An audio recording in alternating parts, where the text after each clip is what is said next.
As a kid growing up, was there any better feeling than hearing the phone ring at 6 a.m. as a snowstorm was impacting the area?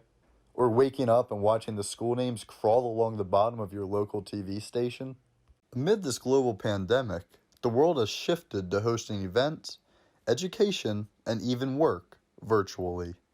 This brings up an interesting question regarding snow days and their future. Before the world shifted online, kids were able to enjoy snow days, a day off from school without any form of learning. This map shows an estimated amount of snow required to close schools. It was created using data taken from hundreds of various points based on users' responses. It was interpolated using NOAA's average annual snowfall days map. Here in Pennsylvania, it ranges anywhere from 3 inches near the Mason-Dixon line to 2 or more feet out towards Lake Erie up in northwestern Pennsylvania.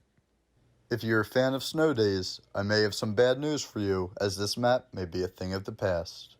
Here in Pennsylvania, schools are required to meet for at least 180 days of instruction and cover 900 hours of instruction at the elementary level and 990 hours of instruction at the secondary level each year. This can either be done in 180 days or additional days may be added to meet these requirements.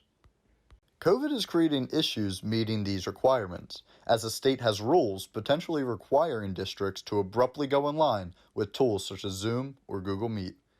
If a plan is not in place, students may not meet for a day or so. This can cause scheduling issues if the district does not have appropriate extra meeting hours built into their schedule. So one of the complexities that is quickly emerging is with the current metrics that have been mandated by the Pennsylvania Department of Education. We're only allowed to have so many positive or probable cases before we have to close schools. When you factor school closings within weather, you may have to use the flexibility of online learning so that you can still meet the mandated instructional hours that the Department of Education requires. So there's all these competing metrics and mandates being lumped into the same pot, and superintendents have to figure out the best way to do it. So, as far as the future of snow days, it's not as simple of a question as it seems on the surface. With no state laws on requiring snow days versus virtual learning, the future of snow days is in the hands of each school district. Mark Petrando of Garnet Valley School District is in favor of snow days and says his district will continue to do them. Our students, I believed, and our parents needed some semblance of normalcy in their lives. A snow day represented that. It also represented what I thought was a mental health break for everybody. On the other hand, Sister Regina Ryan of Villa Maria Academy in Malvern, Pennsylvania, located in Chester County, has a different approach to this issue. We have been doing this previously to this year.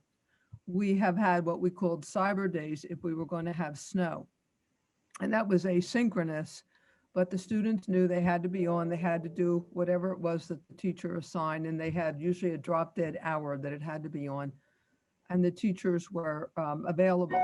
Now with all the virtual, it's the same thing. Sister Regina Ryan does not build snow days into her schedule. This would cause issues meeting the state requirements and would also lead to students falling behind. This would cause a major headache with schedule changes. We have to make up the snow days. You know, we are required 990 hours, so they have to be made up. And I guess it started after a year where we had a lot of snow days and we had to keep chopping off their holidays and things like that. So we decided, listen, our technology is pretty good. Let's see if we can do this. However, some school districts do have a different approach to this and see value in keeping snow days around. I love what snow days represent and what they provide for families and for everybody. And I think now with being able to offer our students education online, so for instance, we could perhaps take a couple snow days. But if we see that, oh my gosh, this winter is going to be a disaster, there's going to be snow all over the place, then after 3 or 5 days of that snow, we can say, hey, we don't want to go and break into your spring break. We don't want to end the school year a week later. Interestingly enough, as for the future of snow days, there may be no clear-cut answer.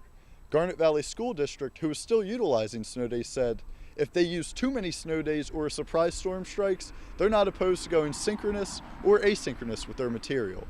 But the Villa Maria Academy, who is using Cyber Days, said if a surprise storm strikes, they may cancel classes altogether with no work, as teachers do need time to prep this material. So, as for the answer to the question of the future of snow days, it really may just come down to where you live. But new and innovative technologies are making it more and more likely they will become a thing of the past. For Weather World, I'm Joe Ruch.